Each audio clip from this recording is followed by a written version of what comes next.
Welcome back to my channel gardening tips and care. Friends, ये जो आप मेरे सामने देख रहे हैं ये मेरा हाइब्रिड वाला हिबिस्कस का प्लांट है और today is 8th of Jain और आज इसमें पूरे 5 फूल एक साथ खिले हैं। 3 फूल तो इसमें परसों शाम को खिल गए थे जिसका कि मैंने कल शॉर्ट भी डाला था और 2 फूल इसमें भी और खिले हैं और काफ़ी सारी बर्ड्स भी आई हुई हैं।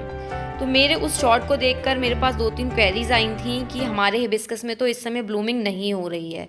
तो आज मैं उन्हीं पॉइंट्स को जो है डिस्कस करूँगी आपसे। देखिए कितनी सारी बर्ड्स इसमें बनी हुई हैं और ये 2 ये खिले हुए हैं मेरे, और इसमें 2 फूलों में आप कुछ ब्लैक कलर का स्पॉट देख रहे होंगे, वो भी मैं आपको वीडियो में आगे बताऊँगी कि वो क्या है और किस वजह से आया है।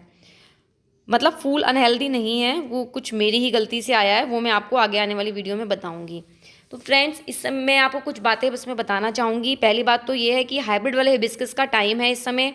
हाइब्रिड वाला हिबिस्कस इसमें बहुत अच्छे से ब्लूमिंग करता है और जो देसी वाला हमारा होता है वो इस समय कुछ जो प्लांट होते हैं वो देसी वाले हिबिस्कस के इस समय थोड़ा रेस्ट पे चले जाते हैं।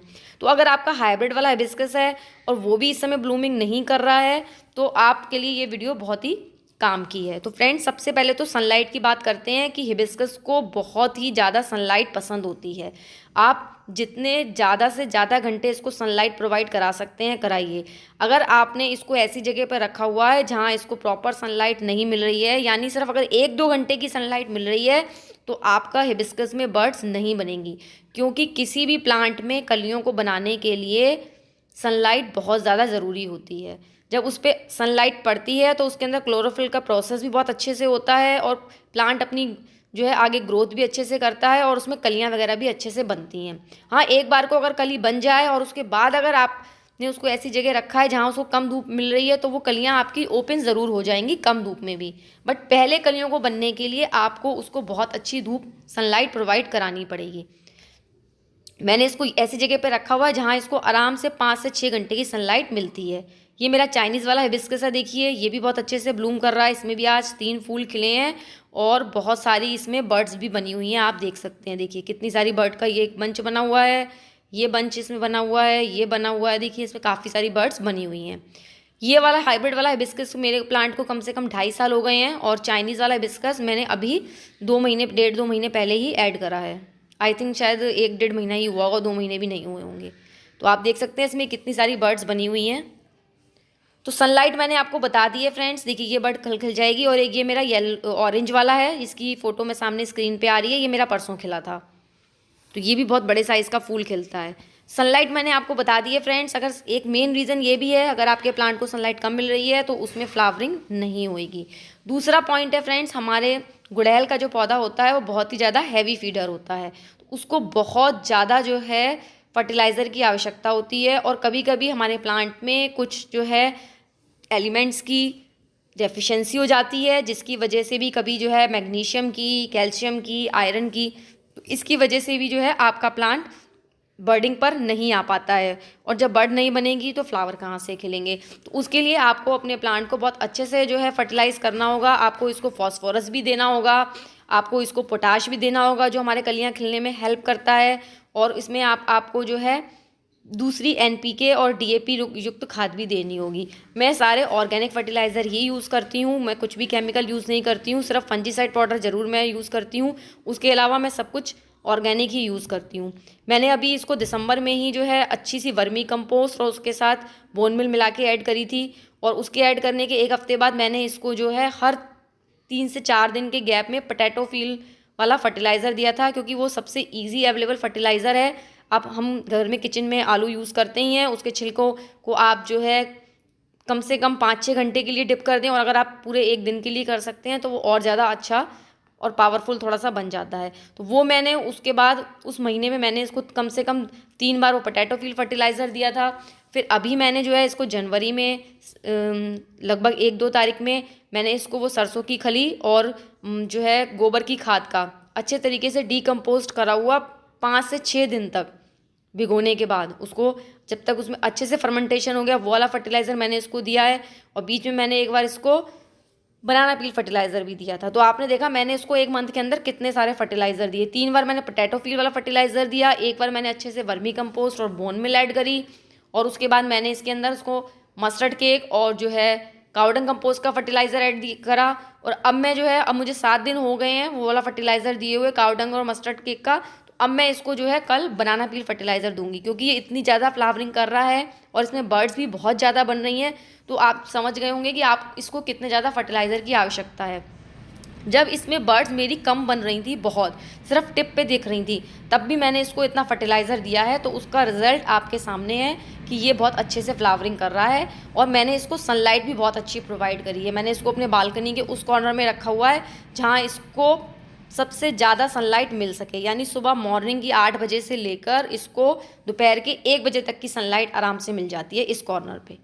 तो एक पॉइंट ये भी हो सकता है, अगर फर्टिलाइज़र की कमी होगी तो आपका प्लांट अच्छे से जो है बर्डिंग पे नहीं आ पाएगा। ये 2 पॉइंट ऐसे हैं जो आपको बहुत ज़्यादा ध्यान देने हैं गुड़ैल में। पानी का तो आप सब ध्यान रखते ही हैं कि हमें वाटरिंग किस तरीके से करनी है। मिट्टी जो है जब आपकी सूख जाए तो आप उसको वाटरिंग कर दीजिए, लेकिन स्टार्टिंग के 2 पॉइंट ऐसे हैं जो हमारे फ्लावरिंग में बहुत ज़्यादा सपोर्ट करते हैं। तीसरा एक पॉइंट ये है फ्रेंड्स, कई बार जो है क्वेरीज आती हैं कि हमारी कलियां तो बन रही हैं बट वो ओपन नहीं हो पा रही हैं। तो ये मेरे साथ भी ऐसा हुआ था और मेरे इसी प्लांट के साथ हुआ था कि कलियां बन जाती थी और बस ऐसा लगता था कि अब बस खिलने वाली हैं और फिर वो नहीं खिल पाती थी। तो एक इंसेक्ट होता है जो कि हिबिस्कस के ऊपर बहुत ज़्यादा अटैक करता है, जिसको कि थ्राइप्स बोलते हैं। वो बर्ड के अंदर घुस जाता है और उसके अंदर ही वो एग देता है और वहीं अपनी फैमिली को डेवलप करता है। फिर क्या होता है, वो जो भी इसके अंदर की एनर्जी होती है बर्ड की, वो सारी सक कर लेता है। तो जिस वजह से वो बर्ड सिर्फ मैच्योर होने के बाद भी खिल नहीं पाती है, बस वो ऐसे ही रह जाती है और फिर वो सूख जाती है। फिर हमें उसे कट करना पड़ता है क्योंकि वो खिल नहीं रही होती है। तो उसके लिए वैसे तो बाज़ार में इमीडिया ग्लोप्रिट करके जो है एक ये सिस्टमेटिक इंसेक्टिसाइड आता है, जो कि आपको ऑनलाइन भी मिल जाएगा और मार्केट में भी अगर आप सर्च करेंगे लोकल मार्केट में तो आपको वहाँ पर भी बीज वालों की शॉप पे मिल जाएगा। बट मेरे पास वो अवेलेबल नहीं था, तो उसके लिए मैंने एक घरेलू जो है उपाय अपनाया और वो उपाय 100% जो है कारगर सिद्ध हुआ मेरा। क्योंकि वो जो इंसेक्ट है थ्राइप्स, वो इतना छोटा होता है आप उसको देख नहीं सकते हैं, आपको पता नहीं चलेगा कि उसके अंदर है। बहुत माइन्यूटली अगर आप देखेंगे तो आपको पता चल सकता है। देखिए जैसे आप ये वाली देख रहे हैं ना, इस कंडीशन में बस कली रह जाती थी और खिल नहीं पाती थी बस। तो उसके लिए मैंने क्या करा है, उसके लिए देखिए मैं आपको घरेलू उपाय बता देती हूँ कि उसके लिए कौन सा घरेलू उपाय है। उसके लिए हमारा घरेलू उपाय है वुड ऐश, जिसका यूज़ मैं आपको पहले भी बता चुकी हूँ। बहुत ही अच्छी वुड ऐश होती है।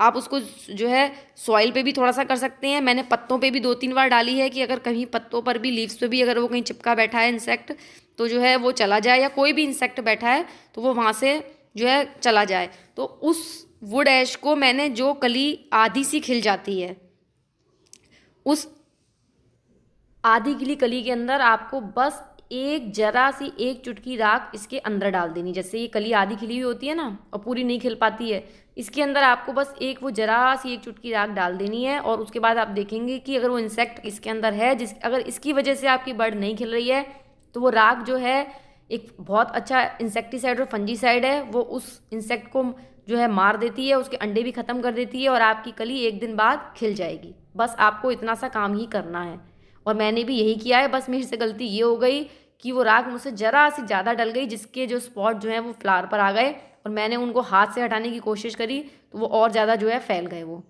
जिसमें मैंने आपको बताया था कि मैं आपको बताऊंगी कि किस वजह से ये स्पॉट आए हैं ब्लैक, 2 मेरे फ्लावर पे इसी वजह से आए हैं।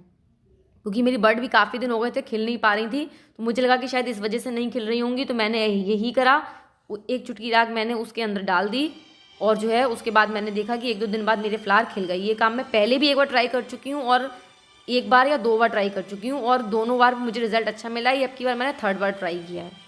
हो सकता है कि इसकी वजह से आपके साथ ऐसा हो रहा हो। तो अगर आपके पास वो दवाई नहीं है मीडिया ग्लोप्रेट, तो आप इसका वुड ऐश का भी यूज़ कर सकते हैं, बट डालिएगा जरा सी, क्योंकि मैंने ज़्यादा डाल दी तो मेरे फ्लावर पे जो है देखिए आप स्पॉट आ गया और फ्लावर देखने में थोड़ा सा अच्छा नहीं लग रहा है।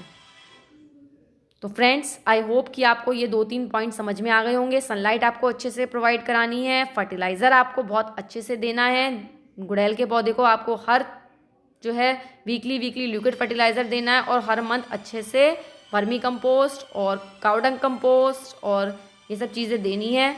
तो आप ये सब चीज़ें अगर जो है देते रहते हैं और इंसेक्ट और कोई पेस्ट नहीं है, तो आपके प्लांट में ज़रूर फ्लावरिंग होएगी, बर्ड्स भी आएंगी। और मैंने आपको इस वीडियो में 2 रीज़न बता दिए कि बर्ड्स आने के बाद भी अगर ओपन नहीं हो रही हैं तो भी आप क्या कर सकते हैं। तो आई होप जिन लोगों की कुछ क्वेरीज थी उनको कुछ समझ में आ गया होगा, वो इन सब चीज़ों को अप्लाई करेंगे तो उनके प्लांट में ज़रूर फूल आएंगे फ्रेंड्स। तो फिर मिलते हैं किसी और नए वीडियो पे किसी और नए टॉपिक के साथ। तब तक अपना ध्यान रखिएगा। Happy gardening, bye bye.